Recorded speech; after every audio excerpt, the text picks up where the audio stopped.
नमस्कार, मेरा नाम मीरा शर्मा है और आज इसके एपिसोड में हम ये बात करने वाले हैं ताइवान और चाइना के रीसेंट रिलेशंस के बारे में।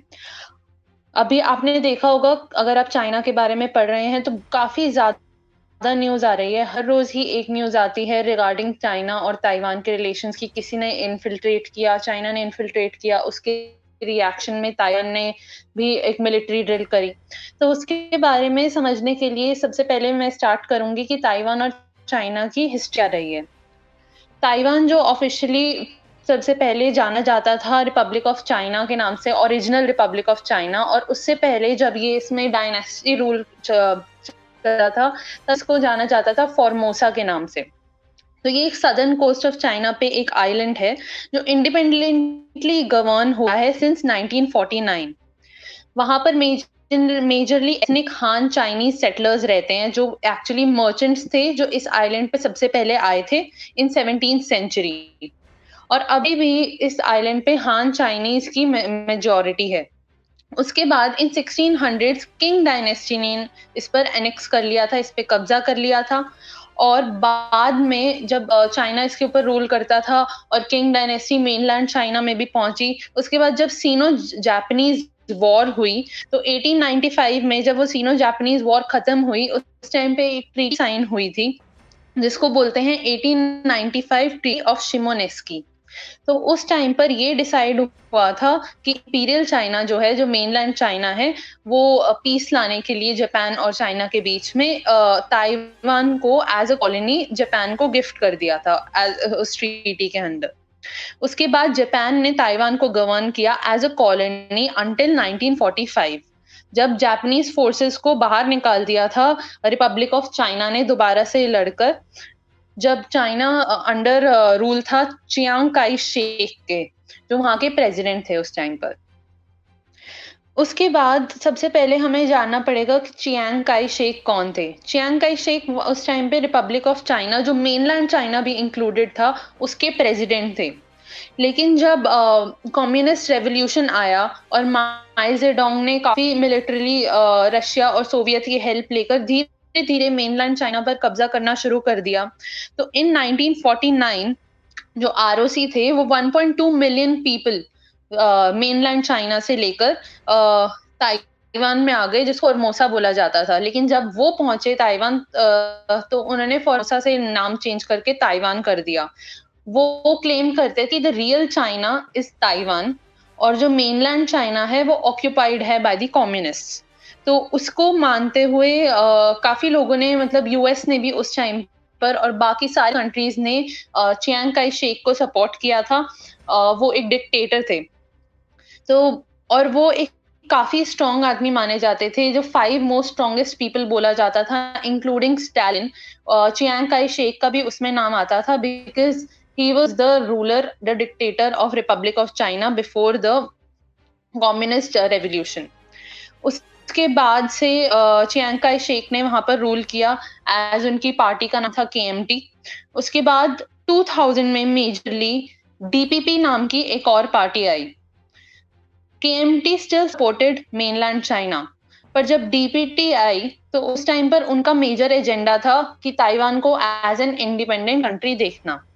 क्योंकि उसके बाद से बीजिंग को मेजरली प्रॉब्लम होनी शुरू हुई ताइवान से। क्योंकि 1992 में एक वन चाइना प्रिंसिपल नाम करके एक ट्रीटी साइन हुई थी, एक अनऑफिशियल मीटिंग में, between China based association for relation across Taiwan strait और Taiwan based strait exchange foundation के बीच में, नवंबर 1992 में, जिसको 1992 वन चाइना प्रिंसिपल ट्रीटी या 1992 कंसेंसस भी बोला जाता है, जिसके अंडर दोनों साइड के लोगों ने, दोनों साइड के लीडर्स ने एक्सेप्ट किया था कि we will work on the idea of one China, और धीरे-धीरे हम इसके will also work towards Chinese unification. तो जब 2000 में ऐसी पार्टी रूल करने आई जो इस 1992 कंसेंसस के अगेंस्ट थी, that created a lot of problem for China, जिसने ज़्यादा थ्रेट क्रिएट किया चाइना के लिए कि मे बी उसका जो गोल है of Chinese unification that may not come true. उसके बाद से जब 2000 में दूसरी पार्टी आई, उसके बाद से बीजिंग ने आइलैंड के हर एक इलेक्शंस को, उससे पहले भी बीजिंग ऑब्जर्व करता था, उसके बाद भी बीजिंग ने आइलैंड के हर एक इलेक्शन को बहुत क्लोज़ली ऑब्जर्व किया है। उसने शुरुआत में फ़ेवर किया था कि टाइज़ उसके ताइवान के साथ में डीपन हों, उसने ऐसी इकोनॉमिक लिंकेजेस करी हैं ताइवान के साथ में, जो आइलैंड को उससे बाहर निकलने में बहुत प्रॉब्लम हो, as in creating debts and for क्योंकि ताइवान एक बहुत छोटी कंट्री है, तो वो काफ़ी चीज़ों के लिए दूसरी कंट्रीज़ पे डिपेंडेंट है। China being one of the major counterpart, major जो कंट्री रहती है उसकी ट्रेड के लिए। बीजिंग ने इस तरह के मेथड्स अप्लाई करे जिसकी वजह से ताइवान हमेशा मेनलैंड चाइना पर डिपेंडेंट रहे। उसके बाद जब 2000 में दूसरी पार्टी आई और अभी रिसेंटली 2016 में अदर देन केएमटी पार्टी के अगेंस्ट डीपीपी पार्टी जो अगेंस्ट यूनिफिकेशन ऑफ चाइना है और इंडिपेंडेंस ऑफ ताइवान को सपोर्ट करती है, उनकी प्रेसिडेंट साई यहाँ पे रूल में आई और साथ में शी जिनपिंग जब से रूल में आए चाइना में, हम जानते हैं कि शी जिनपिंग का मेजर एजेंडा रहा है of Chinese unification and he has acted very tough on that agenda. तो जब ये सब डेवलपमेंट्स हुई, उसके बाद से बीजिंग ने काफ़ी ज़्यादा टफ मेजर्स लेने शुरू कर दिए when president Tsai made it very clear in all public meetings कि Taiwan being a independent country वो ऐसे ही कंटिन्यू करेगा and it has no plans for Chinese unification. तब से बीजिंग ने सस्पेंड कर दिया था क्रॉस स्ट्रेट कम्युनिकेशन मैकेनिज्म जो ताइवान के साथ चलता था। उसके बाद साई ने और रिलक्टेंटली एक पब्लिक मीटिंग में मेंशन किया था as soon as she joined the office in 2016 कि वो 1992 का जो कंसेंसस था उन उसको अधेयर नहीं करेंगे, उसका पालन नहीं करेंगे। Taiwan is an independent country. उसके बाद से बीजिंग ने और भी ऐसे मेजर्स लिए, उसने रिस्ट्रिक्ट कर दिया टूरिज्म टू ताइवान, एक्सक्लूड करा आइलैंड को इंटरनेशनल एंटिटीज से, फॉर एग्जांपल डब्ल्यूएचओ से, for the recent example UN से, और काफ़ी अदर ग्लोबल कोऑपरेशंस पर भी प्रेशर बनाया कि ताइवान में इन्वेस्टमेंट कम से कम करें। और उसके बाद ये तो हो गया इकोनॉमिकली और कोएर्शन मेथड्स जो चाइना ने यूज़ करे। उसके अलावा उसने मिलिट्री एक्सपेंशन भी शुरू कर दिया, उसने काफ़ी मिसाइल्स डिप्लॉय करी ताइवान स्ट्रेट के पास में और पीरियोडिकली उसने काफ़ी मिलिट्री ड्रिल्स भी कंडक्ट करी हैं आइलैंड के साथ में। उसने बॉम्बर्स भेजे हैं, फाइटर जेट्स भेजे हैं। For the recent example last week ही एक बहुत मेजर न्यूज़ आई थी, जिसमें अराउंड 40 फाइटर जेट्स ने लाइन क्रॉस करी थी into Taiwan strait, which was the highest number to cross the line of Taiwan. तो ऐसे काफ़ी न्यूज़ आ रही हैं रिसेंटली, ये शुरू हुई थी सिंस 2016 और रादर मैं कहूँगी तब से जब से शी जिनपिंग रूल में आए। 2016 से ये ज़्यादा एक्सट्रीम हो गई, specially after president strong stance against China. उसके बाद यहाँ पे ये भी इम्पोर्टेंट हो जाता है जानना कि इसमें यूएस का क्या रोल रहा है, बिकॉज़ आजकल न्यूज़ देखेंगे तो सिर्फ ताइवान के बारे में न्यूज़ नहीं आती है। यूएस उसके लिए क्या कंट्रीब्यूट कर रहा है, कौन-सा यूएस एम्बेसडर अभी ताइवान विज़िट कर रहा है, यूएस इतनी ओपन स्टेटमेंट्स दे रहा है इन सपोर्ट ऑफ ताइवान। लेकिन अगर आप इट विल सरप्राइज यू कि अकॉर्डिंग यूएस का कोई भी रिलेशन नहीं है ताइवान से officially. US does not recognise Taiwan as an independent country. जब 1970s के करीब जब यूएस और चाइना के रिलेशंस बेटर हो रहे थे, काफी ट्रीटीज साइन हुई थी, तो उस टाइम पे यूएस रिकॉग्नाइज कि mainland China is the main China and it did not take Taiwan as mainland China, और उसने वो मानता नहीं है डिप्लोमेटिक ऑफिशियल टाइज कि ताइवान एक इंडिपेंडेंट कंट्री है, तो इन रिटर्न उनके कोई रिलेशंस भी नहीं है। But recently after the virus and also last 2 years जो ट्रेड वॉर चल रही है यूएस और चाइना के बीच में, उसके बाद से यूएस ने काफी ओपनली ताइवान को काफी ज्यादा सपोर्ट किया है। उसके बाद से हम ये देख सकते हैं यूएस के क्या रहे हैं। According to 2019 US department of defence की रिपोर्ट में ये बताया गया था कि सबसे बड़ा जो एक्सपोर्ट रहता है मिलिट्री का ताइवान द्वारा वो यूएस से रहता है। और रिसेंटली न्यूज़ भी आई थी 1-2 हफ्तों पहले कि F-16 काफ़ी F-16s के को as a gift, as a without an order, as a gift to support Taiwan's fight with China, US gift करने वाला है। उसने स्पेशली अनाउंस किया था जब उनके एम्बेसडर ने ताइवान विज़िट किया था। और यही कुछ सालों से यही स्थिति चल रही है कि चाइनीज़ मिलिट्री ड्रिल्स कंडक्ट करते हैं। इन रिस्पॉन्स ताइवान कंटिन्यू करता रहता है वेपन्स परचेज़ करना यूएस से। आप ये भी देख सकते हैं कि एक छोटी-सी कंट्री है ताइवान, लेकिन उसकी जीडीपी अकॉर्डिंग टू 2019 उसकी जीडीपी का 2.16% डिफेंस बजट में जाता है, जो है 11.3 बिलियन डॉलर्स। और प्रेसिडेंट साई जब से आई हैं, उन्होंने ये एम्फसाइज़ किया है कि वो एनुअल डिफेंस रेज़ करती रहेंगी, एनुअल डिफेंस स्पेंडिंग रेज़ करेंगी to meet the needs of the country against China. तो ये सब बेसिकली काफ़ी सालों से चल रहा है, but it has intensified in the last few months after corona virus. और क्यों? क्योंकि जब से कोरोना वायरस शुरू हुआ था, तब से Taiwan was one of the first country जिसने ओपनली कहा था कि there is a threat to the world regarding the virus. क्योंकि जब ताइवानीज़ जितने भी विज़िट करते हैं China, they got a hint कि कोई ऐसा वायरस आने वाला है, which they informed back to Taiwanese government, और उन्होंने सबसे क्विक एक्शन लिया और सबसे पहले वहाँ से फ्लाइट सारी कैंसल कर दी। It was one of the first countries to proclaim कि ये ग्लोबल वायरस है and this is a pandemic and all the countries should take the necessary measures. But WHO ने उनकी बात नहीं सुनी, ना कि वर्ल्ड ने, बिकॉज़ ज़्यादातर कंट्रीज़ की ताइवान के साथ डिप्लोमैटिक टाइज़ नहीं हैं। और डब्ल्यूएचओ में भी Taiwan as an independent country recognise नहीं किया जाता। इसकी वजह से ताइवान की बात डब्ल्यूएचओ में डॉक्यूमेंटेड नहीं हुई और नहीं सुनी गई।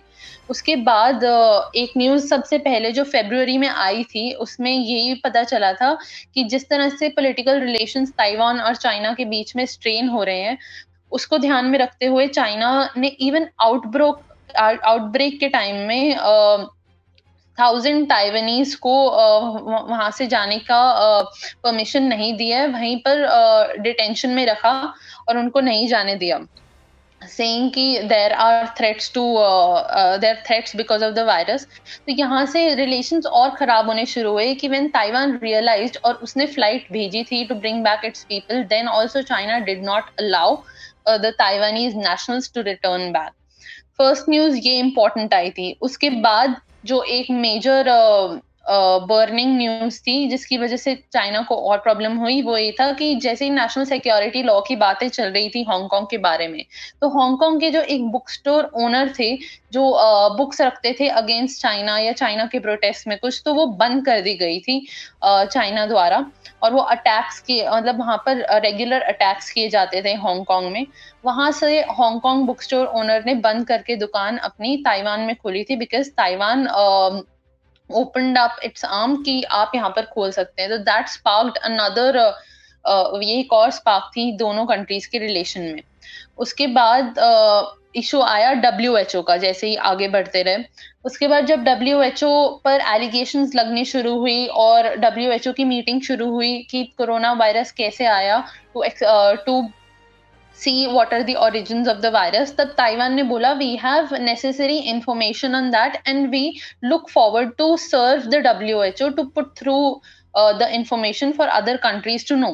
लेकिन WHO ने of course ताइवान एक independent country recognize नहीं है WHO में, तो Taiwan could not get an opportunity.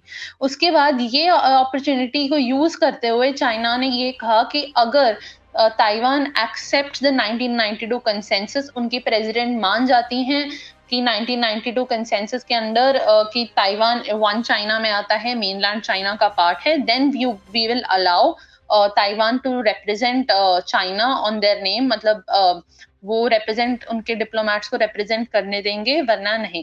और क्लियरली आपको पता चल ही गया होगा अभी तक कि प्रेसिडेंट साई का अभी तक जो रवैया रहा है against mainland China and regarding independence of Taiwan, तो उन्होंने ये मना कर दिया कि 23 मिलियन लोगों पॉपुलेशन की एक country has the right to represent itself independently and we will not give in to any such tactics by China. उसके बाद रेगुलर न्यूज़ आनी शुरू हो गई जून से। उसके फ़रवरी से लेके जून तक कि काफ़ी Chinese fighter jets Taiwan air space में एंटर करते थे और फिर वापस चले जाते थे एज़ अ थ्रेट। उसके बाद ताइवान भी रिप्लाई करता था कि वो लाइव फायर ड्रिल करता था और यूएस से और आर्म्स लेता था। उसके बाद जो एक मेजर फैक्टर देखने का है कि हमने पहले भी काफ़ी देखा हुआ है कि चाइना ने किस तरह से कोएर्शन मेथड्स यूज़ करे हैं यूएस में, कनाडा में, ताकि वो अपनी बात मना सके। और अगर वो नहीं होता तो उसने बीइंग वेरी टेक्नोलॉजिकली एडवांस उसने हैकिंग का भी साथ लिया है। तो उसने ताइवान में भी यही टैक्टिक्स यूज़ करे। सबसे पहले तो उसने इकोनॉमिकली ट्राई किया था कि to build pressure on major business corporations कि वो ताइवान में इन्वेस्ट ना करें। अदर देन दैट उसने खुद अपनी काफ़ी इन्वेस्टमेंट ताइवान में बंद कर दी थी। इन रिप्लाई ताइवान ने भी काफ़ी चाइनीज़ एंटिटीज़ जैसे टेंसेंट उनकी एक फ़ेमस कंपनी है जो पबजी में भी एक स्टेक होल्डर है।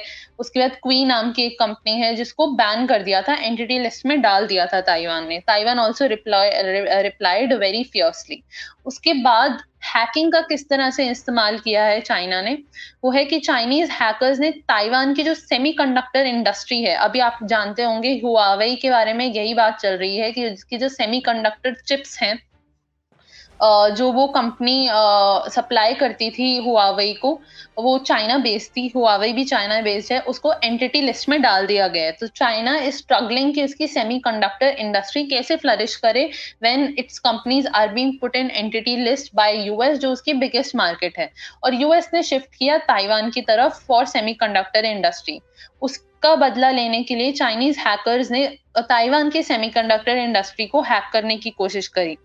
उन्होंने ये पता चला कि single group of Chinese hackers ने पूरी इंडस्ट्री में पेनिट्रेट करने की कोशिश करी और इसको बोला जा रहा था ऑपरेशन स्केलेटन की।